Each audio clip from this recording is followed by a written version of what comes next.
स्वागत है दोस्तों आपका अपने YouTube चैनल लर्न स्किल्स पे। तो आज हम क्वेश्चन देखते हैं। क्वेश्चन है, निम्नलिखित में से किस राज्य में किस राज्य में से कर्क रेखा नहीं गुजरती है। तो कर्क रेखा में से किस राज्य में नहीं गुजरती है, तो इसका आंसर हो जाएगा मणिपुर। Option C. भारत में कर्क रेखा 8 राज्यों से होकर गुजरती है। कितने राज्यों से? 8 राज्यों से। 8 राज्यों से कौन कौन से? क्या? त्रिपुरा हो गया, छत्तीसगढ़ हो गया, मिजोरम हो गया, इसके अलावा क्या हो गया? इसके अलावा हो गया राजस्थान हो गया, राजस्थान। इसके अलावा राजस्थान हो गया, गुजरात हो गया, गुजरात हो गया, मध्य प्रदेश हो गया, गुजरात हो गया, मध्य प्रदेश हो गया।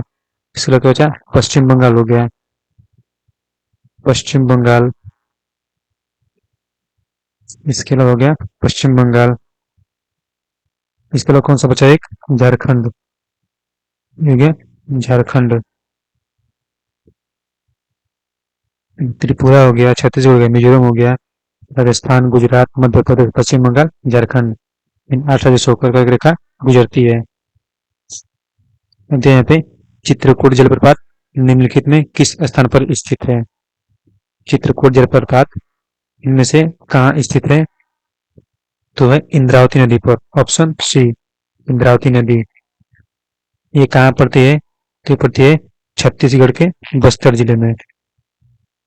छत्तीसगढ़ के बस्तर जिले में। छत्तीसगढ़ के बस्तर जिले। छत्तीसगढ़ के बस्तर जिले में। इसकी ऊंचाई कितनी है?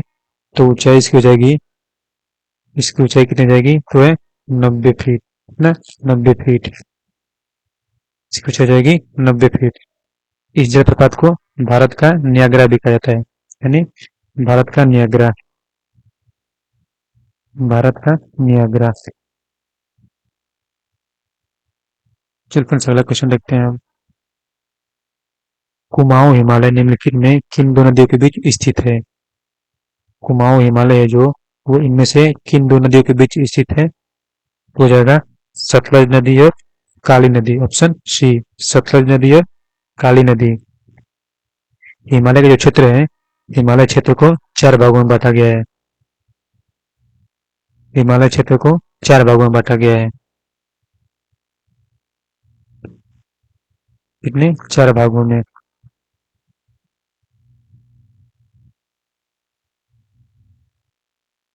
इसका पहला हो गया, एक हो गया पंजाब हिमालय।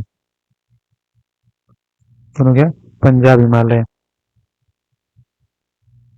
दूसरा हो गया कुमाऊं हिमालय। दूसरा कुमाऊं हिमालय। तीसरा हो गया नेपाल हिमालय। तीसरा कौन सा हो गया? नेपाल हिमालय। यहाँ पे चौथा हो गया असम हिमालय। चौथा असम हिमालय। चलिए भाई क्वेश्चन देखते हैं। निम्नलिखित में से कौन सी नदी कर्क रेखा को 2 बार पार करती है? इनमें से कौन सी नदी है जो कर्क रेखा को 2 बार पार करती है? तो है माही नदी। ऑप्शन ए, माही नदी। इसका उद्गम स्थान कहाँ पे है? मध्य प्रदेश के विंध्याचल पर्वत से, यानी कि मध्य प्रदेश के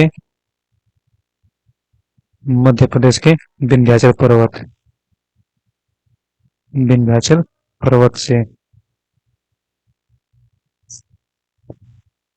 विंध्याचल पर्वत से। ये कहाँ गिरती है? तो गिरती है अरब सागर में। अरब सागर, अरब सागर में गिरती है। ये भारत की केवल एकमात्र ऐसी नदी है जो कर्क रेखा को 2 बार पार करती है, यानी भारत की एकमात्र नदी, भारत की एकमात्र नदी, भारत की एकमात्र नदी कर्क रेखा को पार करने वाली, कर्क रेखा को, भारत की एकमात्र नदी कर्क रेखा को 2 बार पार करने वाली, 2 बार पार करने वाली।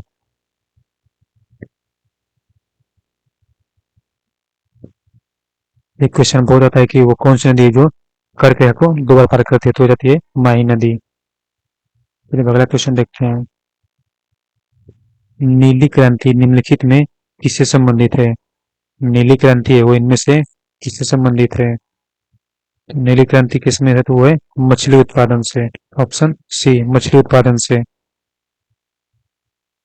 तो यह क्वेश्चन देखते हैं।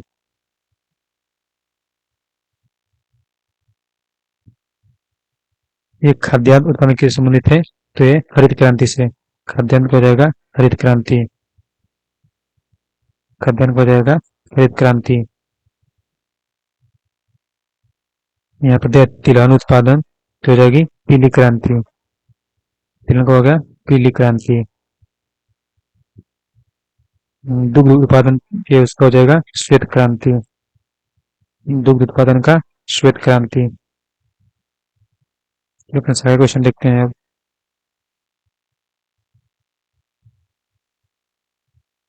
बुलबुल परियोजना किस नदी पर स्थित है? बुलबुल परियोजना है वो किस नदी पर स्थित है?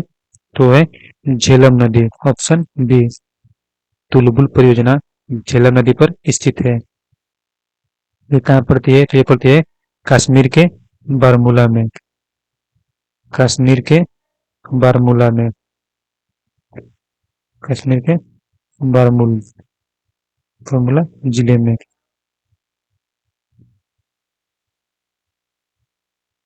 इसे किशनगंगा एवं उरी परियोजना भी कहते हैं।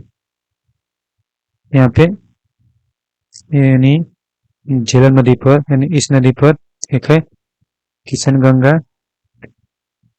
किशनगंगा एवं उरी परियोजना एवं उरी परियोजना। अगला क्वेश्चन देखते हैं।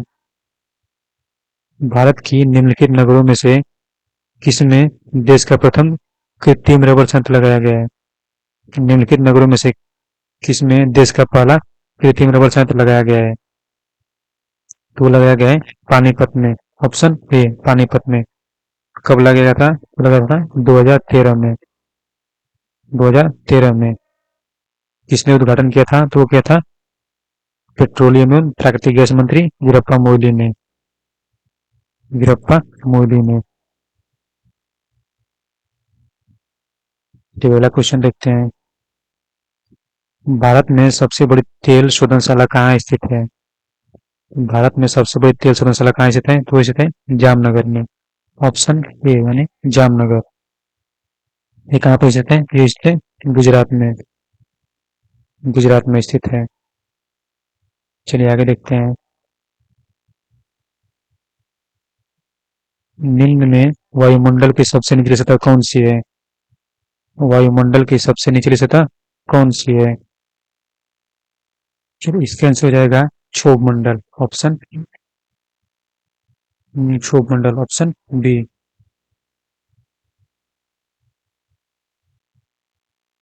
मतलब यह है वायुमंडल में पाई जाने वाली 5 प्रकार की सतहों के नाम। पहले पे है क्षोभ मंडल, दूसरे पे है समताप मंडल, तीसरे पे ओजोन मंडल, चौथे पे आयन मंडल, पांचवे पे वायुमंडल। तो अगला क्वेश्चन देखते हैं।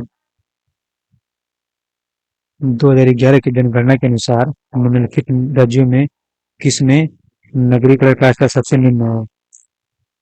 2011 की जनगणना के अनुसार निम्न में किस राज्य में नगरीकरण का स्तर सबसे निम्न है? तो हो जाएगा ऑप्शन डी यानी कि पश्चिम बंगाल। पश्चिम बंगाल में नगरीकरण का स्तर सबसे निम्न है। अगला क्वेश्चन देखते हैं। यंगून किस देश की राजधानी है? यंगून की जिसकी राजधानी है तो है म्यांमार की। ऑप्शन ए म्यांमार की। फिर कंबोडिया की राजधानी क्या जाएगी? कंबोडिया की जाएगी नामपिन। कंबोडिया की नामपिन। वियतनाम की जाएगी हनोई। वियतनाम की हनोई। लाओस क्या हो जाएगी? तो बीएन टीएन। लाओस की बीएन टीएन। क्वेश्चन देखते हैं। बंगाल यानी कोलकाता में किस एक्ट के तहत सर्वोच्च न्यायालय की स्थापना की गई थी? कोलकाता में किस एक्ट के तहत सर्वोच्च न्यायालय की स्थापना की गई थी? वो कौन सा एक्ट है? तो वो एक्ट है 1773, यानी ऑप्शन सी 1773 एक्ट। इस समय जब इसकी स्थापना हुई थी इसमें 4 न्यायाधीश थे। कुल न्यायाधीश थे 4, यानी 4 न्यायाधीश। ये थे 4 न्यायाधीश थे। इनमें एक प्रमुख थे और 3, इनमें एक मुख्य न्यायाधीश थे और 3 थे अलग न्यायाधीश। तो कौन से न्यायाधीश थे मुख्य? तो थे सर एलिजा इम्पे, यानी मुख्य न्यायाधीश। मुख्य न्यायाधीश कौन थे? मतलब sir Elijah sir Elijah Impey sir Elijah Impey. इसी एक्ट के तहत, यानी 1773 रेगुलेटिंग एक्ट के तहत 1774 ईस्वी में बंगाल का प्रथम गवर्नर किसे बनाया गया? तो लॉर्ड वारेन हेस्टिंग को। लॉर्ड वारेन हेस्टिंग को बंगाल का प्रथम गवर्नर बनाया गया। बंगाल का प्रथम गवर्नर बंगाल का प्रथम गवर्नर प्रथम गवर्नर को बनाया गया था ना, वो बना था 1774 ईस्वी में। लगा के देखते हैं। अंतर्राज्य परिषद का गठन कब किया गया था? अंतर्राज्य परिषद का गठन कब किया गया था? तो किया गया था 1990 में। ऑप्शन ए 1990 में। तो आगे देखते हैं। संघ राज्य तथा समवर्ती सूचियां निम्नलिखित में किस अनुसूची के अंतर्गत आती हैं? तो आती हैं 7वीं अनुसूची के अंतर्गत, यानी ऑप्शन ए 7वीं अनुसूची के अंतर्गत। 8वीं के अंतर्गत आती हैं भाषाएं। 8वीं अनुसूची के अंतर्गत क्या आती हैं? तो आती हैं भाषाएं। चलिए अगला क्वेश्चन देखते हैं।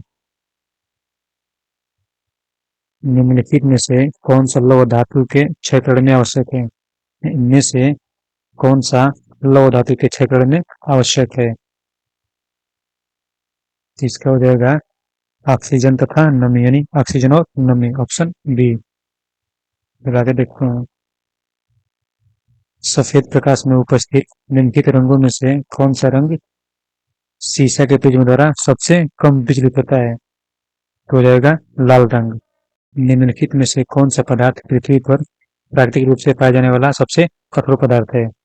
इनमें से कौन सा प्राकृतिक रूप से पाया जाने वाला पदार्थ है जो सबसे कठोर पदार्थ है? तो हो जाएगा हीरा। ऑप्शन डी हीरा। ये कार्बन का क्रिस्टलीय अपरूप होता है। निम्नलिखित अम्लों में से किस अम्ल का उपयोग कार बैटरियों बनाने में किया जाता है? इनमें से किसका उपयोग कार व बैटरियों बनाने में किया जाता है? तो ये है सल्फ्यूरिक अम्ल का। ऑप्शन सी सल्फ्यूरिक अम्ल। इसे रसायनों का राजा भी कहा जाता है, यानी रसायनों का राजा। रसायनों का राजा, क्योंकि इसका उपयोग बहुत ज्यादा मात्रा में किया जाता है। हींग किससे प्राप्त की जाती है?